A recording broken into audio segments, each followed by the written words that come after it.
Hi, my name's Isaac Shutt. I'm an estate planning attorney and I'm licensed both in Texas and in Wyoming.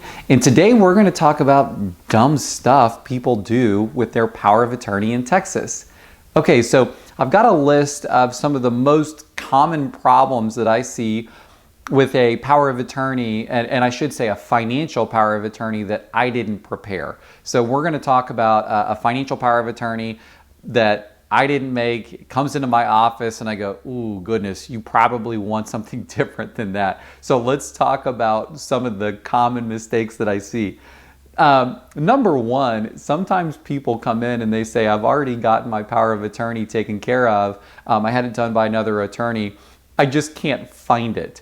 You would be amazed how often that happens. Somebody comes in and they say, I don't have the original.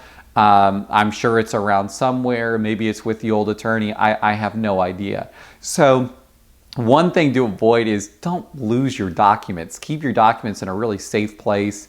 Sometimes it's helpful to tell more than one person where your documents will be stored. So maybe if you forget, somebody else will know and they'll help you remember. But don't lose your power of attorney, because the law says that the recipient of that power of attorney may not be obligated to accept a photocopy. So making a bunch of copies is probably not the way to go. You should really keep your paws on the original of that document.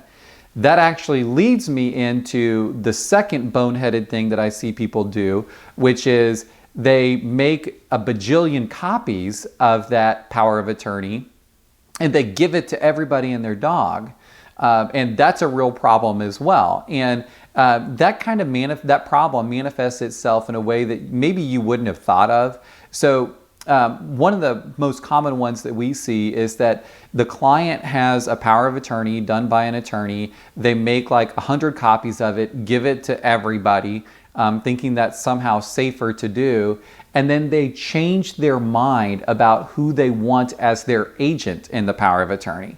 Well, this creates a problem, because now that you have a bajillion copies floating around out there, you've lost all control. With all those copies out there, the person that's no longer the agent under your power of attorney still has a copy. And he's out there using it left and right, accessing your bank accounts, doing all kinds of scary stuff when he'd actually been removed. And the recipient of that copy doesn't know that there's a newer version that replaces the old power of attorney. You lost all the control when you had a bajillion copies floating out there. So don't have a bunch of copies out there. In fact, we recommend for our estate planning copies that you keep the original in a safe place. We provide a binder, in fact. And we just say, tell people where that binder is. You can invite people to review those documents even, but having a bajillion copies is not a good idea and can even end in litigation. So not a great idea. Another thing that we see all the time is, and I know this is going to blow your mind, because you think that everybody is thinking clearly at all points, but guess what? Sometimes people aren't thinking clearly and they make this mistake, which is they name somebody that really they shouldn't name as the agent in their power of attorney. So here's what I'll hear mama say. You know, my son Jason has really been down on his luck. He's had a hard time keeping a job lately. And so he's really needing some access to money, and he's got lots of free time. So I think I'll want to list him as the agent under my power of attorney. I understand the mom's logic. Jason has a lot of time on his hands because he's unemployed. And having access to money might seem like a good idea, because maybe mom wouldn't mind if Jason had a little bit of money.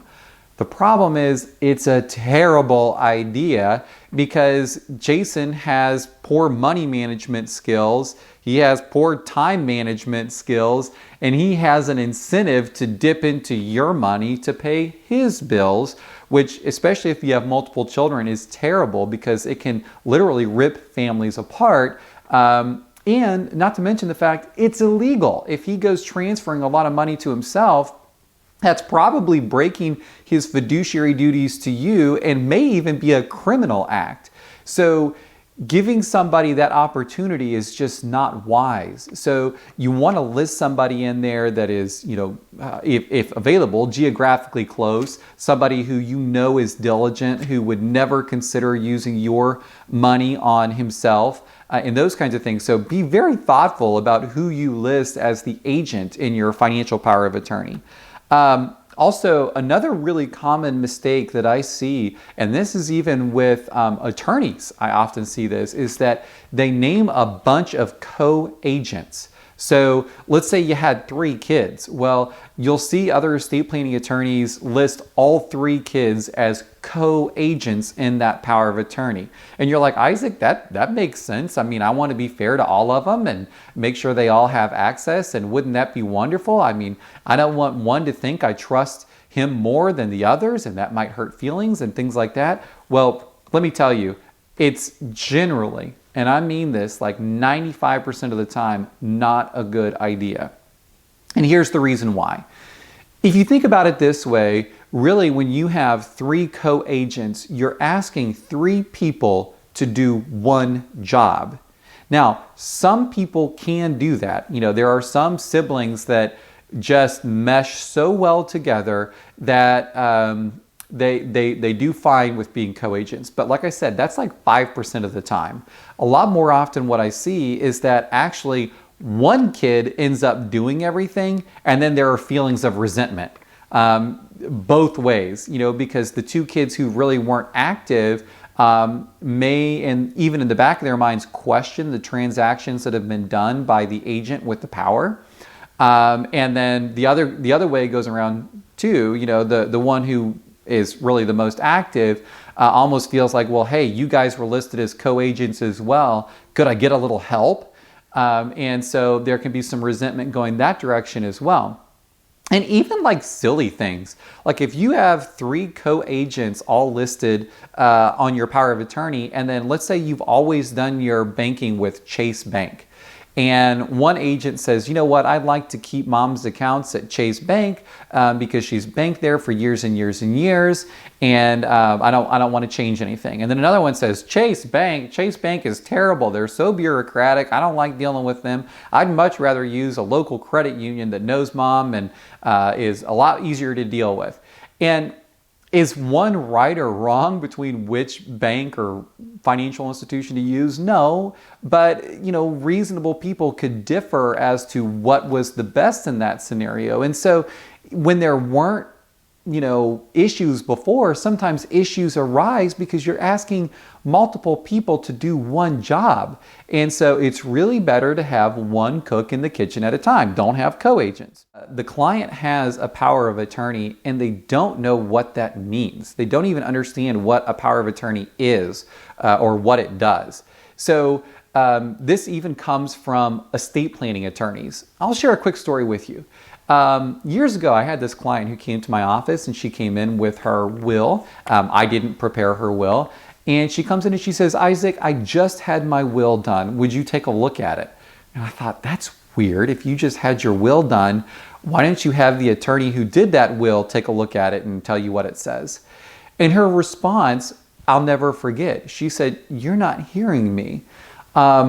This attorney didn't even take the time to explain what I was signing. So there's a trust gap there.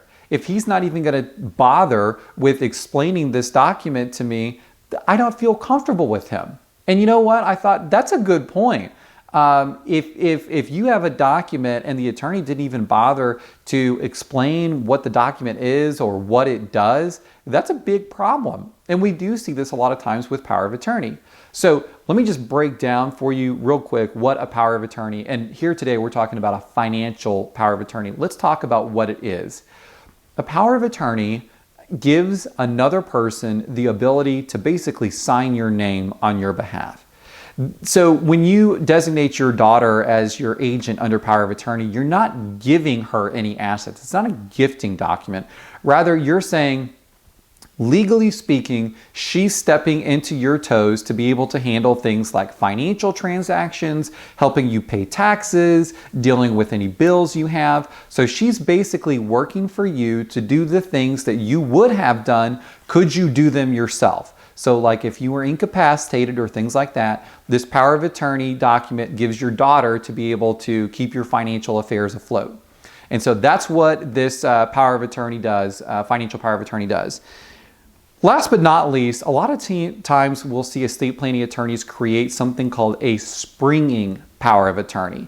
So when we have a financial power of attorney, the name of it is a durable general power of attorney, but there are kind of two main flavors of that power of attorney. There's one flavor that goes into effect immediately. So this power of attorney says, I give my daughter Janet the ability to handle my financial transactions basically right away. And the other flavor is a springing power of attorney. And the springing power of attorney says, if I'm totally incapacitated in the determination of 2 licensed medical doctors, in that event, Janet would then have power of attorney to handle financial affairs and things like that. And I'll tell you, in my office, we don't prepare springing powers of attorney, and I think it's highly questionable when somebody insists on it. This is sort of an interesting logic to me about why you would ever want a springing power of attorney.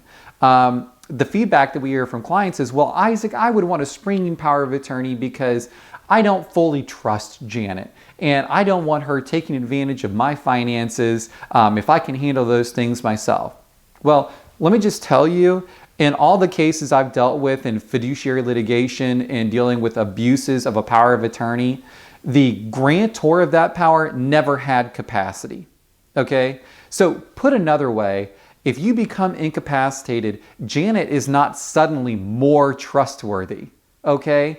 She's only going to take advantage if she knows that you're too incapacitated to do anything about it. She wouldn't try anything wonky while you're handling everything on your own. Does that make sense? So it doesn't make sense to have a springing power of attorney, because if you don't trust that person as your agent, then don't name them at all. You shouldn't name them only if you're incapacitated. That makes no sense.